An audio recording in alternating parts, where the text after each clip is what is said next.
This is the last component in chapter 8, which is the constructing of control charts using the attribute measurement. Okay, so there are two bases in constructing the control chart using the attribute measurement. One is based on the proportion data, okay, and one is based on the average data, average count, okay, average count. So you see this is a fraction, this is a number, okay? So both of them have a property that cannot be less than 0. Okay, that is the statistical property of both group. And we know that for p-bar, we'll be using normal distribution. For the number of nonconformances, that we will be using the Poisson distribution. Okay, for normal distribution, we needed for average and the standard deviation 2 parameters. For the Poisson distribution, and we only need one parameter, that is the average, okay, because the variance of the Poisson distribution is the same with the variance. The variance of the Poisson distribution is the same with the average of the distribution, and that is just a property. Again, next level, we're both dealing with the constant sample size cases and the variable sample size cases. In here, the number of nonconformances, the opportunity size is the same, and opportunity size of the variable, opportunity size is different, okay? So based on these two properties, whether the sample size or the base size of the opportunity is the same or not, we'll be using different chart. So primarily, p-chart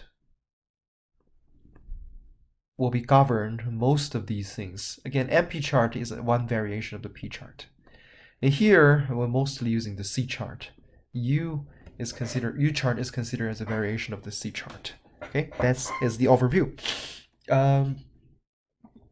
We have dealt with proportion data a lot of times. One in homework 3, one in homework 4, I think 2 in homework 3, 1 in homework 4, and again, the previous video, I've discussed the proportion data. A p-chart monitors the proportion or fraction of non-conforming units. Okay, I hope you know what that means.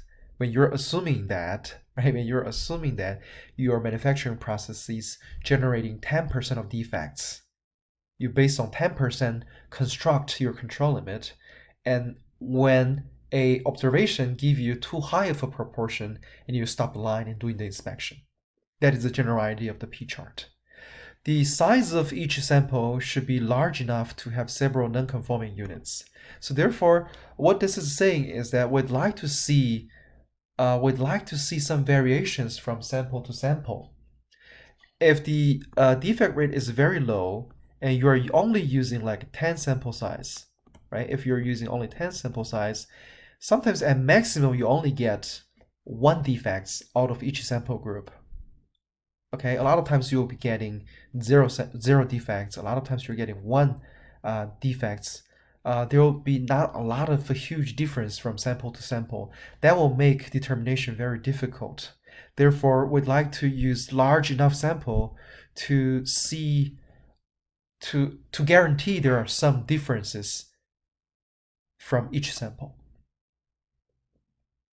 The sample size is large enough, we can use the sampling distribution to construct control limit without having to use D3, D4, those headache stuff.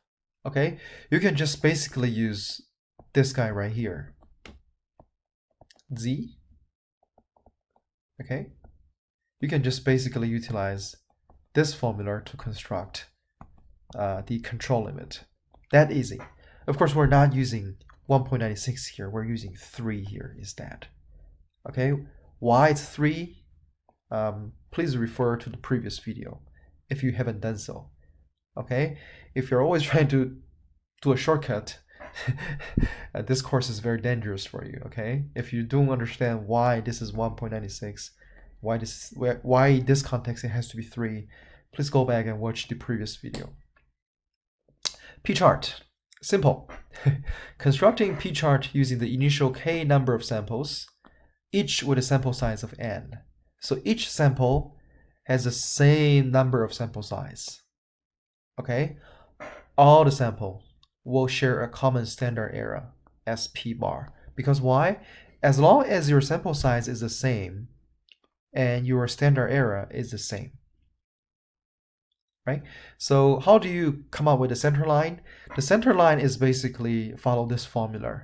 When yi is the number of defects each sample, and n is the size of sample, k is number of samples. So if you're collecting 100 different samples, but each sample you have 100 observations, and this makes your denominator, and totally, let's say you had 50 defects, and this is the overall proportion. You can use this as a center line. And this is your standard error. And let's take a look at the upper control limit first.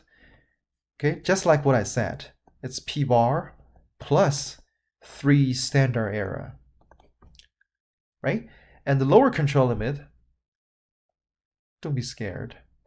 A lower control limit is either this quantity or 0, whichever is larger. Because for proportion, you can never go below 0. That is the reason why we're using this type of notation. Okay? So here is exercise 1. And I will be using a separate video to capture all the all the steps you will need to come up with all these results. Okay, so in other words, in these videos, I will be focusing on discussing the concepts, and then I'll be using the different video for the Excel operations because it's a little time consuming and not all of you need Excel instructions. Okay, so if you observe the data here closely, you have a sample ID. Totally, we have 25 samples here. For each sample, you have 100 observations. Out of that 100 observations, 3 return as defects or errors or whatever that you are measuring. Okay, therefore, for each sample, the fraction of non-conforming is 3%. It's 1%. You're basically dividing the errors with the number of observations. That gives you the fraction of non-conformances for each sample. So how do you calculate the p-bar out of these observations? Okay, how do you calculate p-bar in here? The p-bar is sum for the second column. Column divided by 100 multiply 25. This will give you the p-bar. In other words, you're adding all these things and then you divide it by 100 multiply 25. That gave you p-bar. Okay, you use this p-bar to calculate the standard deviation or standard error. You know that we are utilizing the sampling distribution to make a decision here.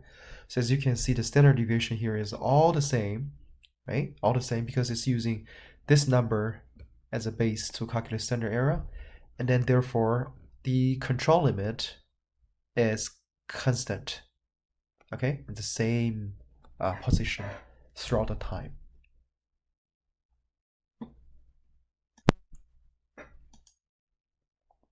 Okay, and then we'll be dealing with a situation where the sample size from the observation, sample size from sample to sample are different. So that is the case. In that case, you would be expecting the control limit to be different from sample to sample.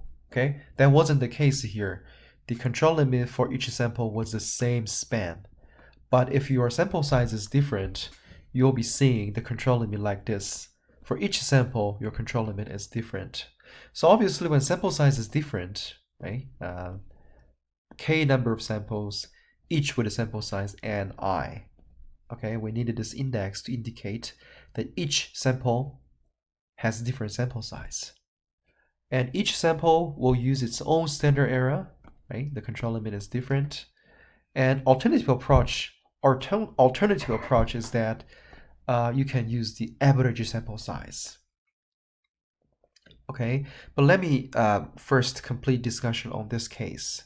So if you look at this p-bar, this is again the overall proportion of the defects. So you're adding all the defects, adding all the sample sizes, and the proportion is going to be your p-bar estimate. Okay, and you use this P to calculate standard error for each sample group. Okay, you use that to calculate standard error for each sample group. It's not sample group. You calculate standard error for each sample. Okay, therefore your NI is different from sample to sample, but your P bar is going to be the same. Therefore, your SP bar for each sample I is going to be different. Okay, these two are the same, right? If you look at here, this is sample ID, right? These are the number of defects. These are the sample size for each particular sample. So it is saying the first sample has 18 defects out of 137 samples. Sample 6 had 22 defects out of 187 samples. So therefore, you can calculate P bar by adding these together and divide it by the sum of all these. And you use this P to construct standard error. Okay, so for example, how did this guy calculate it? To obtain that, you likely used P bar multiply 1 minus P bar and divided by 160, which is the sample size for the last group, and square rooted it. Where the numerator is going to be the same for all the samples, but the denominator is going to be different from the sample to sample. Therefore, you are seeing that the control limit for each sample is different. Okay? So another approach here is that you use exactly the same way to calculate the overall defect proportion, right? As you can see that this formula is the same, but when you calculate the standard error, if you do not like your control limits to be different from the sample to sample, you can actually use the average sample size to construct the standard error. That is one workaround that can guarantee you have the same and constant control limits. But there's a condition. Okay, when is this technique useful or appropriate? Only when the sample size fall within 25% of average sample size interval. So for example, if average sample size is 100, only for those sample groups has a size between 75 to 125 are applicable for this technique. Let's say if you had a sample size of 60 for a certain group, because this is a far smaller than the 25% range. Therefore, for this particular group, unfortunately, the average sample size cannot be used. Okay, so if you look at here, I don't know what is the average sample size here, but I think all of them qualifies for the 25% range, right? Average sample size 25. I'm sorry, average sample size M bar and M bar multiply 1 plus 25%. M bar multiply 1 minus 25%. As long as your sample size is falling within this range, you can use this technique using the average sample size to construct control limit. So as you can see, you are getting a constant control limit. So I'd like to